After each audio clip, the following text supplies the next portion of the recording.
legend of a soldier and his girl, of his family, of the town he was born in, and of the death that flies by night.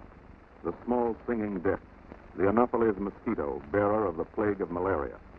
It's a true legend. It has happened.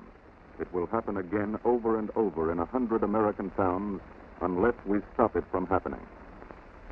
The soldier is home on leave from the tropics. He's never had an attack of malaria, but he has been sickly, too weak to do his job. The drugs he has taken have kept down the symptoms. He does not know that he bears in his bloodstream the deadly Plasmodium falciparum, organism of the virulent tropical malaria. He feels better. He's glad to be home. He walks with his girl after supper. Peaceful in reunion, peaceful in the lawn, the catalpa, the last light over the lake. He brushes his cheek, but the mosquito has taken her blood meal and drifted out from under his hand. Now the cycle begins. The young soldier becomes the innocent bringer of misfortune and death to his people. The soldier was the first to fall sick, not because the mosquito bit him, but because he felt better at home, neglected the drugs he needed. They take him to the new military hospital. The commandant, an old Panama hand, recognizes the disease. He warns the county health officer. This is the soldier's town, a clean, modern town, busy with the business of war. The town is in a malarial district, a few dozen cases each year, the milder endemic strain, a long drag on the health of the people.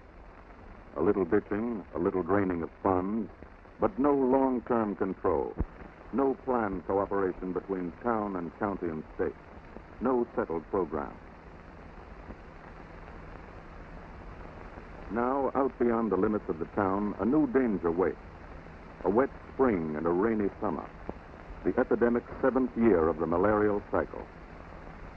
In the borrow pits and lime sinks, in the ponds and swamps and impounded waters, along the stagnant creeks bordered with a growth of parrot feathers and lizard's tail and whoopiella, the Anopheles mosquitoes and the infected blood of the soldier breed together.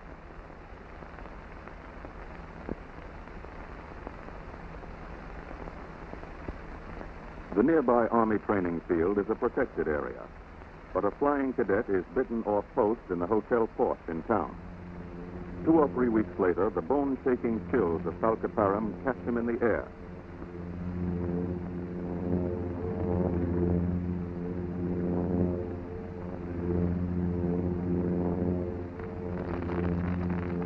The crash truck and the ambulance. He wavers in like a storm-weary gull, strikes hard, fights the plane down,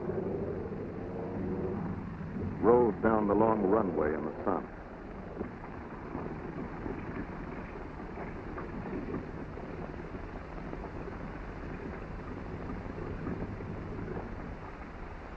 Too weak to climb out. The ambulance men get him down. Transfer him to the military hospital. A truck driver yaws off the road. Malaria is a favorite disease of poverty in the bottom, but it strikes high and low alike. The manufacturer's wife. The small boy calling for his mother. An old friend consults Dr. Hill. And Dr. Hill's 20-year demand for adequate malaria control reaches the boiling point. I ain't got any malaria. Well, we'll find out. The microscope won't lie. Chills, fever, sweat, and nausea. Tell her I'll be around this afternoon. Dr. Hill? Yes? Beautiful epidiotomal type of malarial parasite. Beautiful? You mean to say I got malaria? I'm afraid so. I'll tell you, you go home and go to bed.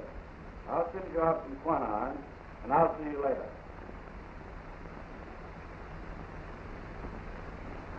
Sit down here, Fred.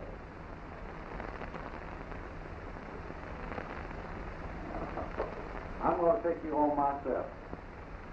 Just a minute.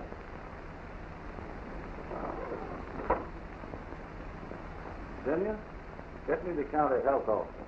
Right away, please. The county health officer calls a meeting at the courthouse. We've got the epidemic. What are we going to do about it? I don't see that it's the city's responsibility. Malaria and mosquitoes don't breed within the city limits. The city does have an epidemic. The farms that breed these mosquitoes are all around the city. You put up a sign for them in the city limits. Keep them out. They can't read the sign. It's the county and the city responsibility. The mosquitoes, they don't care who they're biting. Our city has never heard on good first springs where the health of our community was concerned. Let's pool our resources. We are cooperating with you. All the materials, such as men, trucks, oilers, that we have are at your disposal. Now, fine. Let's get at it, fellas. We've got a job to do. And kill out this epidemic before the epidemic kills out half of our people. The mayor goes to work on the newspaper editor with an educational campaign in mind.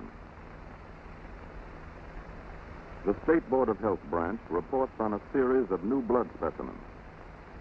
The only mosquito control agency in the district, the University Field Station. The director explains the water table, lays out a campaign to establish the main centers of Anopheles breeding. The catalpus at the lake where the soldier was bitten.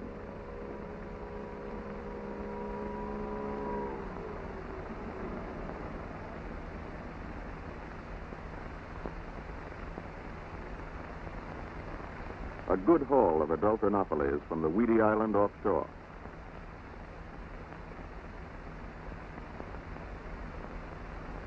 Thick blood smear and azure strain, a positive, but the patient is already dead. The inspector sets up a sleeping quad. The mosquitoes seem to prefer the company of pigs. Another inspector picks them off the hay. The state malaria control engineer takes a hand in the hunt. The squirming larvae pick at mossy ponds. The epidemic moves up to a peak at the end of summer. There are many deaths. The tall magnolia has a tree hole near its base, crowded with sleeping adults. The dead Anopheles lie like fluff in the chloroform tube. The story of malaria moves into the schools. The control measures begin.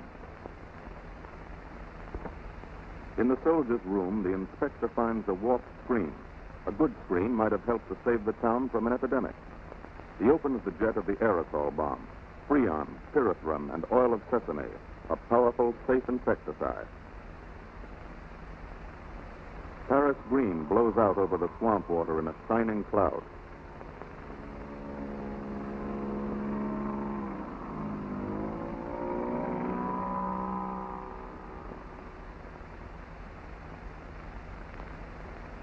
Free-flowing water tends to prevent the growth of eggs and larvae.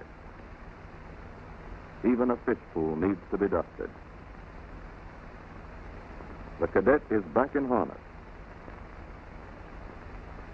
All over the country, field crews put in the foundations of a long-range control program. Hand spraying and dragline ditching, line conduits, and a spray gun used at home.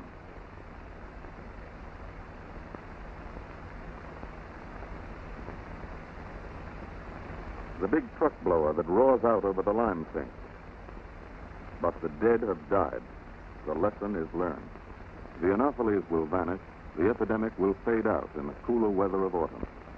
The town will flourish again, and the soldier will come home to his family and his girl.